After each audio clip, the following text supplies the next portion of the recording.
We continue our discussion on the Srimad Bhagavatam 10:81, 19 now. So here he is now going to try to make sense of the fact that he did not get any wealth from Krishna. That was one purpose at least.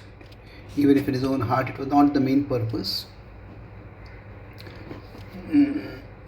He gave some gift to Krishna according to his capacity, and Krishna appreciated that gift. But in the Krishna Sudama interaction, it's like, if you can see, Sudama gave something to Krishna and Krishna gave nothing back. So why would that be?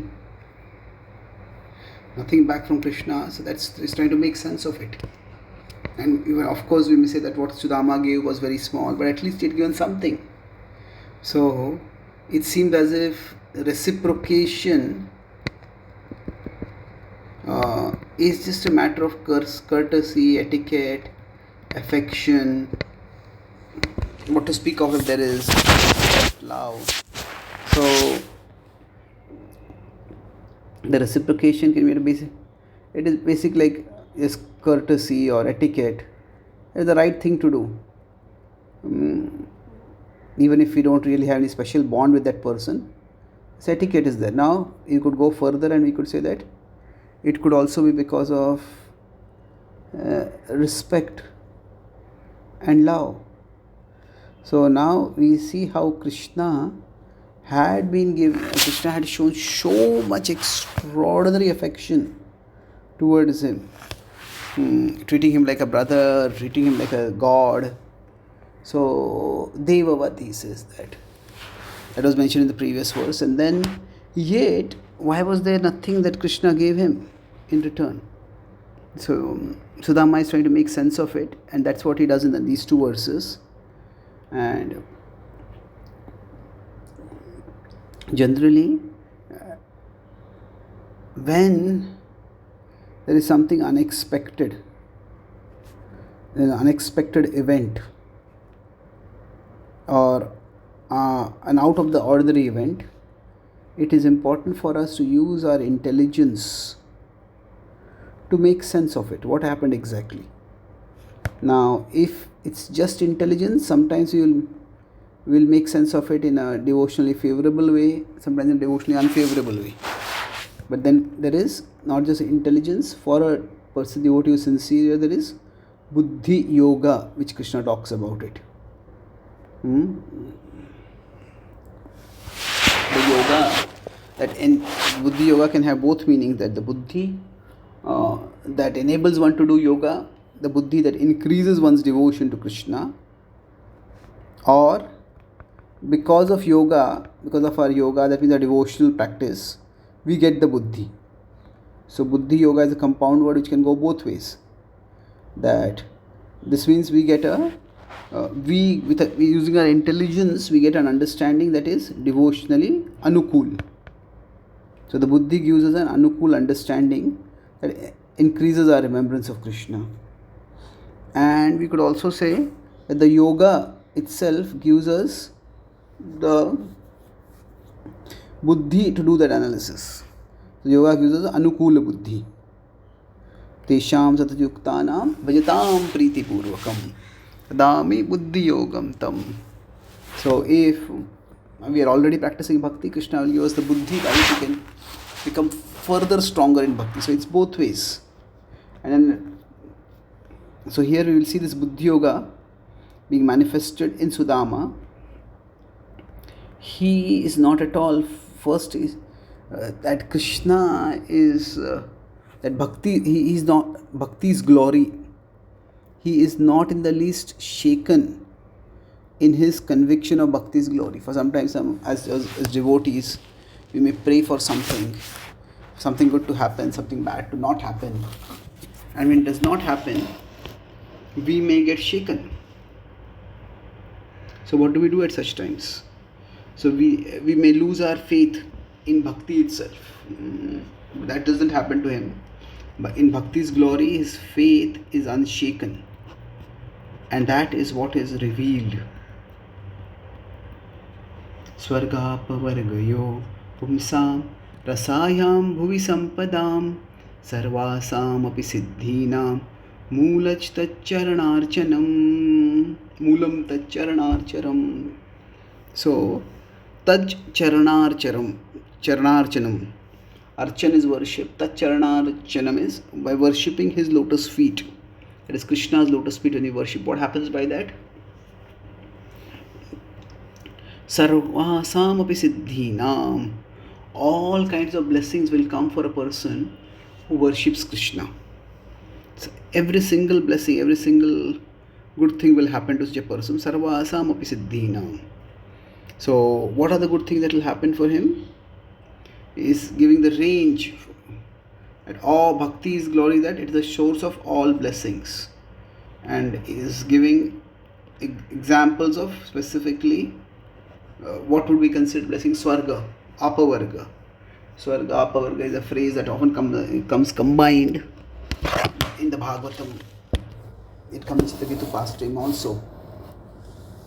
This 6th canto. So, heaven and liberation, and then Pumsam Rasayam Bhuvi Sampadam, and also the blessing of prosperity in a lower planet like Rasatal, or on the earth itself, Bhuvi Sampadam. Wherever we might be, we can get prosperity by the Lord's mercy, and all blessings will come by the practice of bhakti. Mulata charnarchanam. So now if that is the case, then the question comes up, then why has he not got a blessing? If the heavenly prosperity can come, if not just heavenly prosperity, one can even attain heaven, then at least some level of prosperity should come to him. Why has nothing come to him? He is coming up with the explanation for this himself through his introspection. Adhanoyam dhanam prapya Madhyan uchairnamam smaret iti karuniko nunam dhanam me abhurina dadad. Adhanoyam dhanam prapya. He is thinking that if from the state of poverty I rise to the state of prosperity, adhan, dhanam.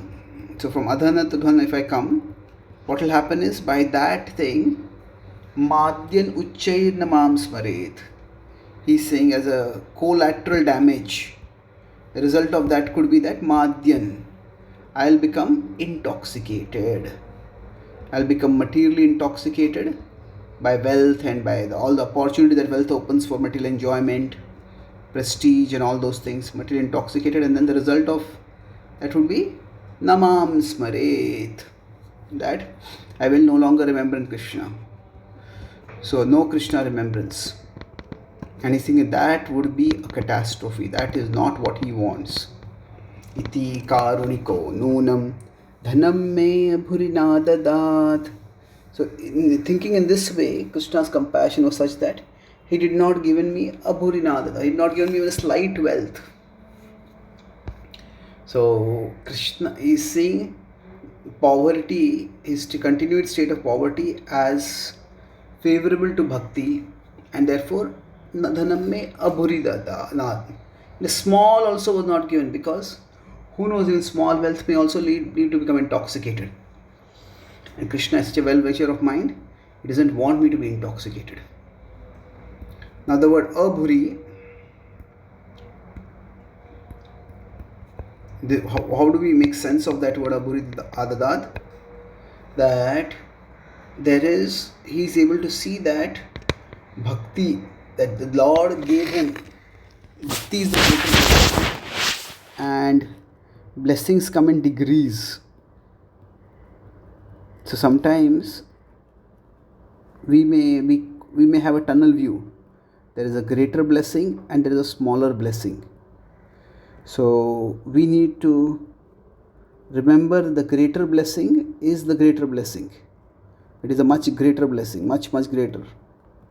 So sometimes what happens is we become dissatisfied because a smaller blessing has not come. not there, and we become worried by that.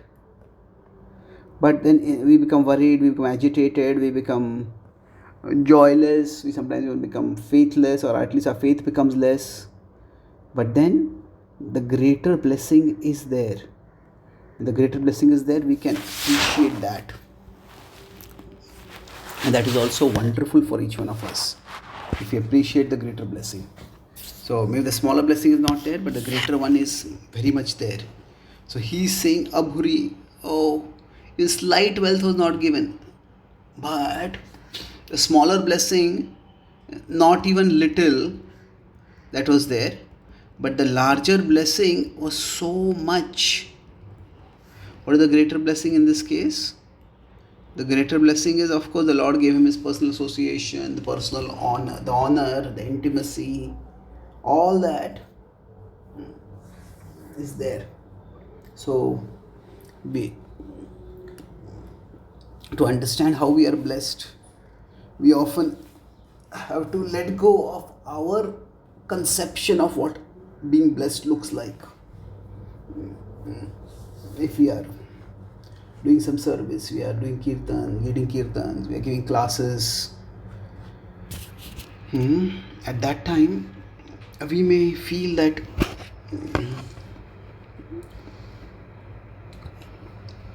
why are people not appreciating my classes? Why are more people not coming for my classes? What more people not attending my kirtans? So, but then yes, that particular blessing may not be there.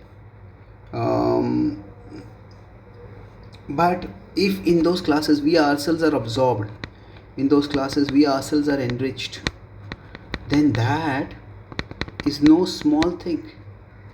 In fact, how many people appreciate us for our classes is important, but how much we are absorbed in the blessing, that is even more important. So sometimes to realize our blessing, we need to be ready to redefine our conception of what is blessing. And that's what is exhibited by Sudama over here, where he appreciates that to protect his devotion, the Lord decided not to give him any material prosperity. Thank you.